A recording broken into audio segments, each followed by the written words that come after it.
Maligayang pagdating sa step-by-step guide kung papaano bumili ng Ophir tokens. Sa video na ito, ipapakita namin sa iyo ang buong proseso ng pagbili ng Ophir tokens. Kaya, simulan na natin. Una, simulan sa pamamagitan ng pagbukas ng Binance application sa iyong device.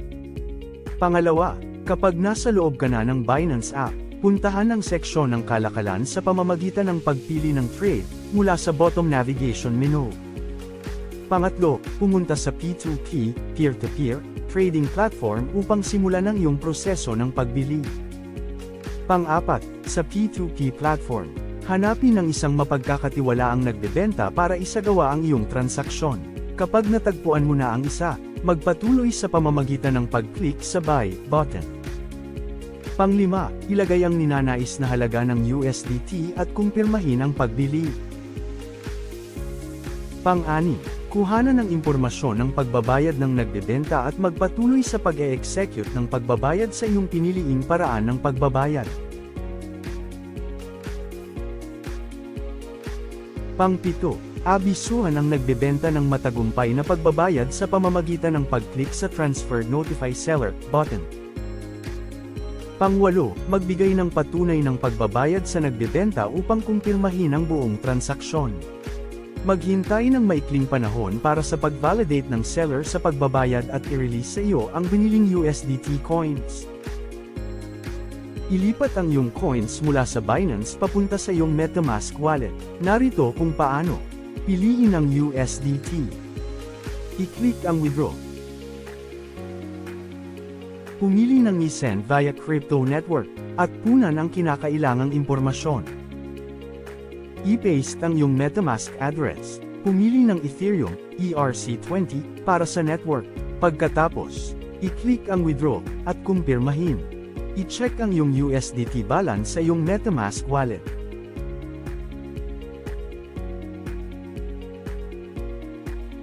Una, buksan ang iyong web browser at pumunta sa app.uniswap.org. Pangalawa, i-click ang Connect button na matatagpuan sa kanang itaas na bahagi. Pagkatapos, piliin ang wallet na gusto mong i-connect at i-click ang Connect. Pangatlo, ngayon, kailangan mong mag-swap ng USDT para sa WPLS. Siguruhing piliin ang tamang contract address para sa WPLS.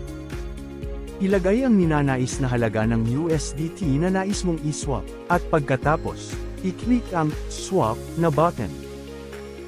Kumpirmahin ang swap, i-click ang Next. Aprobahan ang transaksyon, lagdaan ito, at sa wakas, i-click ang Confirm.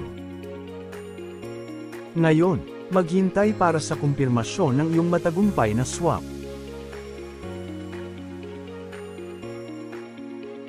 Una, pumunta sa bridge.pulsechain.io at i-konekta ang iyong wallet. Sundan ang mga hakbang na ito para i-bridge ang iyong WPLS sa PulseChain network. Pangalawa, piliin ang WPLS token mula sa Ethereum.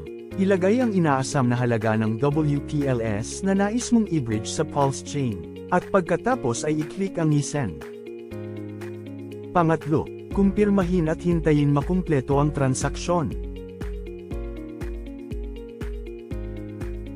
I-click ang button ng menu sa bridge.pulsechain.io, pagkatapos pumunta sa Transactions. Ngayon, i-click ang Claim button.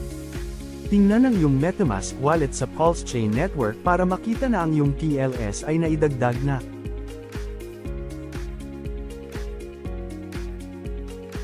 Pumunta sa app.pts.io at i-konekta ang iyong wallet. Sa seksyon ng palitan, piliin ang PLS token na meron ka at Ophir bilang token na nais mong matanggap. Ilagay ang inaasam na halaga ng PLS na nais mong ipalit para sa Ophir. Pagkatapos i-click ang i-swap. Kumpirmahin ang palitan at ang transaksyon. Maghintay para sa kumpirmasyon na matagumpay na ang iyong transaksyon. Bumalik sa iyong MetaMask wallet, at makikita mo na ang iyong mga Ophir tokens ay naidagdag na sa iyong wallet.